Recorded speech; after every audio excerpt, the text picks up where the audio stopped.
Retour sur les moments forts de la 8e manche du championnat du monde de motocross 2025 en Espagne à Lugo. Première manche et mix 2. Les pluies soutenues de la nuit et de toute la matinée ont rendu le circuit très boueux et glissant. En Galice, c'est Thibaut Benistant, le français, qui signe le Vauxhall Shot. Il s'envole devant Simon Lagenfelder. Camden McClellan est 3e. Il prendra rapidement la seconde place ici à l'extérieur. On retrouve également Liam Evers et Ferruccio Zanchi partis dans le top 5. Kyle Wolf qui trouve une par une les nouvelles traces pour doubler ses adversaires et prend finalement la tête de la manche. Pendant ce temps, son rival au championnat, Simon Lagenfelder, part à l'erreur. Derrière lui, Oriol Oliver, le pilote local également. Derrière, on se bat pour le podium de manche. Et Liam Evers, l'un des meilleurs pilotes du monde dans la boue, prend la seconde place. Derrière son coéquipier Kyle Wolf qui domine, maîtrise et remporte la première manche et mix 2. Devant Liam Evers, Thibaut Benistant signe un podium de manche, Ferruccio Zanchi 4e, André Adamo 5e. Simon Lagenfelder sera quant à lui remonté à la 8e place. Et Mathis Valin pour la France rentre dans le top 10.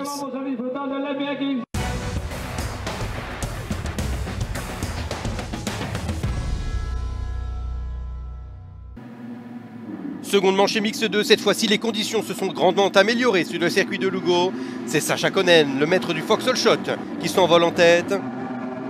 On retrouve rapidement derrière lui Ferruccio Zanchi, Simon Lagenfelder, André Adamo et Guilhem Fares. Kyle Wolf quant à lui, catastrophique départ. Il se retrouve en 15e position au premier virage. Ferruccio Zanchi qui partira à l'erreur ici, à la réception de la table. Il remontera en 10e position de cette seconde manche MX2. Devant, André Adamo attaque et passe Simon Lagenfelder pour la seconde place. Sacha Konen, quant à lui, maîtrise la manche avec 10 secondes d'avance jusqu'à ce moment où le pilote belge perdra l'avant et laissera l'avantage à André Adamo qui s'envolera vers une victoire de manche. Derrière, Kyle Wolf bataille, reste longtemps en 8e position derrière Rick Elzinga, puis attaque en fin de manche et double Liam Evers, son coéquipier, puis le français Thibaut Benistant en seulement 2 virages. Kyle Wolf qui arrache à ce moment la 4e position, suffisante pour remporter le Grand Prix d'Espagne. Magnifique performance pour le pilote belge. Pendant ce temps, André Adamo remporte la manche devant Sacha Konen, Simon Lagenfelder. De Wolf est 4e et Benistant 5e. Kyle Wolf qui signe une performance XXL ici à Lugo en remportant le Grand Prix devant André Adamo. Sacha Konen est 3e, Liam Evers 4e et Thibaut Benistant signe un top 5 de Grand Prix. Au championnat, Kyle Wolf reste le patron et accentue son avance sur Simon Lagenfelder, désormais de 15 points.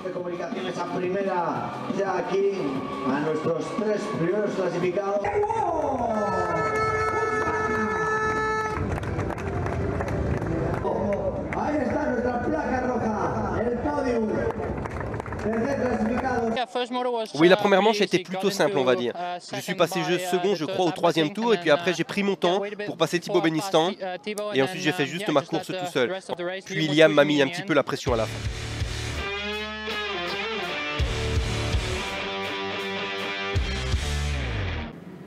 Catégorie MXGP, conditions toujours difficiles mais plutôt séchantes sur le circuit de Lugo. C'est cette fois-ci Romain Fèvre, le nouveau leader du championnat avec la plaque rouge, qui signe le Vauxhall Shot. Fèvre qui s'envole devant Sewer, Maxime Renault 3e. Pendant ce temps, son coéquipier Jonas qui chute et reviendra en 11e position. Thiago Gers qui était bien parti chutera dans le premier tour, lui qui était vainqueur de la manche qualificative du samedi. Aux avant-postes, on retrouve également Glenn Koldenoff. Jeremy Sewer vivra également une manche catastrophique avec une première erreur alors qu'il était second, puis 2 autres chutes. Mal parti, Jeffrey Erlings reviendra avec ce dépassement ici à l'intérieur sur Calvin Vlanderen jusqu'à la 7e position. Devant Romain Fèvre déroule et durant les 17 tours de la première manche MXGP sera intouchable. Romain Fèvre vainqueur devant Maxime Renault qui signe une seconde place. Ruben Fernandez, le héros local 3e. Lucas Konen 4e et Glenn Koldenoff qui tient son top 5 de manche.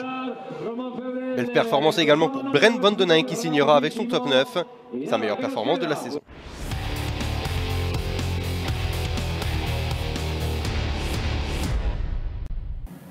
En seconde manche MXGP, cette fois-ci les conditions sont bien meilleures. On prend la même plaque rouge et on recommence. Romain Fèvre qui signe son 3e Vauxhall Shot de la saison et son 2e de la journée. Il s'envole devant Calvin Vlanderen. On retrouve également Luca Konen et Jeremy Seewer aux avant-postes, ainsi que Ruben Fernandez qui tentera de décrocher un second podium de Grand Prix d'affilée à la maison. Dans le premier tour, Febvre qui pousse fort pour prendre quelques longueurs d'avance. Jeffrey Herlings qui signera un nouveau mauvais départ et qui va batailler dans le pack toute la manche pour remonter à une bonne position. Quant à lui, Romain Febvre, ici à l'intérieur, chutera dans le premier tour.